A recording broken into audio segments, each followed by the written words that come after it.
Hello student, today I am going to start the next complex tissue, that is phloem. We already studied the types of complex tissue. The first type of complex tissue, that is the xylem. In previous video we discussed about the xylem, but in today's video we learn about the next complex tissue, that is phloem. Then what is phloem? Basically, the phloem together with xylem constitute the conducting system of vascular plant. As the xylem conduct water, phloem conduct the food material. That is, it produce of photosynthesis, isn't it? So it is also the complex tissue, and it is composed of sieve element, companion cell,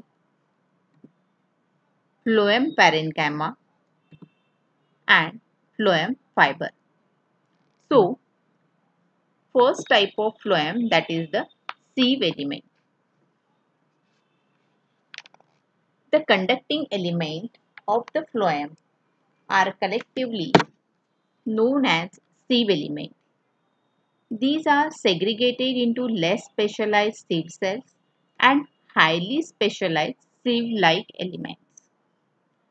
The main morphological characteristics of these are, that is, the sieve areas, that is the holes in their wall, isn't it? So that means there is the absence of nuclei in the mature protoplast. These sieve tubes are thin-walled, vertically elongated cells and separated from the one another by perforated end wall. So, the sieve plate may be placed obliquely or on the side wall. If a sieve plate consists of single sieve area, it is called as single sieve plate, and if the many sieve plates have a group of perforation, it is called as the compound sieve plate. So, the function of sieve tube is the conduction of food from leaves to the other parts. At the end of growing season, a colorless crystalline pad is called as the callus pad, and these callus pad is formed and which close to sieve tubes. It may be of made up of cellulose and carbohydrates. These callus pad may be permanent or sometime it may be temporary, isn't it? The next type, that is the companion cell. It is a specialized type of parenchyma cell which are closely associated in origin, position and their function with sieve tubes. These cells are having abundant granular cytoplasm and nucleus which retain together. The life of cell appear to be small, triangular, rounded and rectangular. Beside a sieve tube, these are connected with perforations and one or more companion cell may accompany the sieve tubes. They may develop on various sides of sieve tubes or may form longitudinal row on one side only. So, what exactly the function of companion cell? It assists the sieve tubes in conduction of food. And the another main function, according to Esau in 1961, it play important role in the maintenance of pressure gradient in the sieve tubes. So, next is type, that is the phloem parenchyma. The phloem consists of parenchyma cells that are connected with many activities such as storage of food like starch, fats, and other organic substances. The tannins and resins are also found in these cells. Next type, that is the phloem fiber. We already studied about the fiber in sclerenchymatous tissue. So here in phloem fiber, the sclerenchymatous cells are present.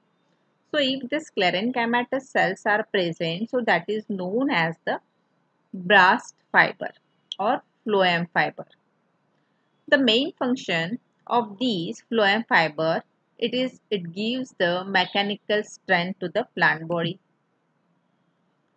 So that what exactly the function of phloem tissue?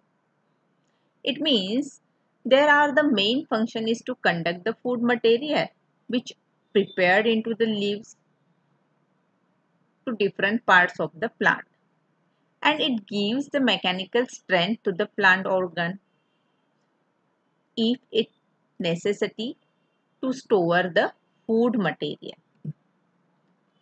So what is the difference between the complex tissue, that is the xylem, and phloem?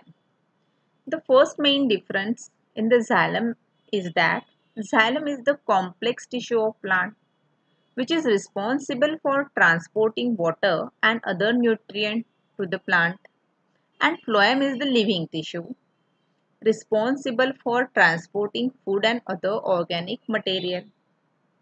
In xylem, the dead cell, that is the parenchyma, is the only living cell. These parenchymatous cells which are present into the xylem, and here it mainly containing the living cells.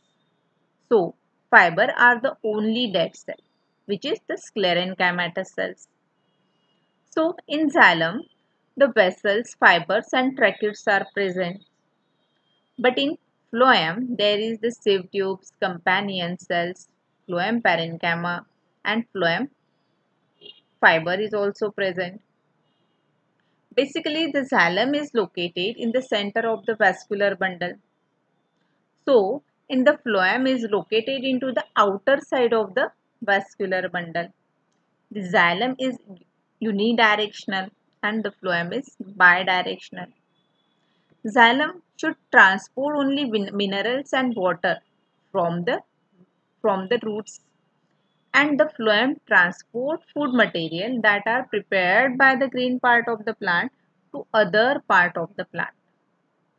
So in this xylem which provide the mechanical support, and phloem does not provide mechanical support.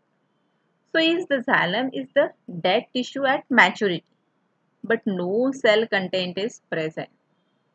So the in phloem is living tissue, but not with the nucleus, isn't it? So this xylem often constitute the bulk of plant body, but phloem is present in little part of the plant body.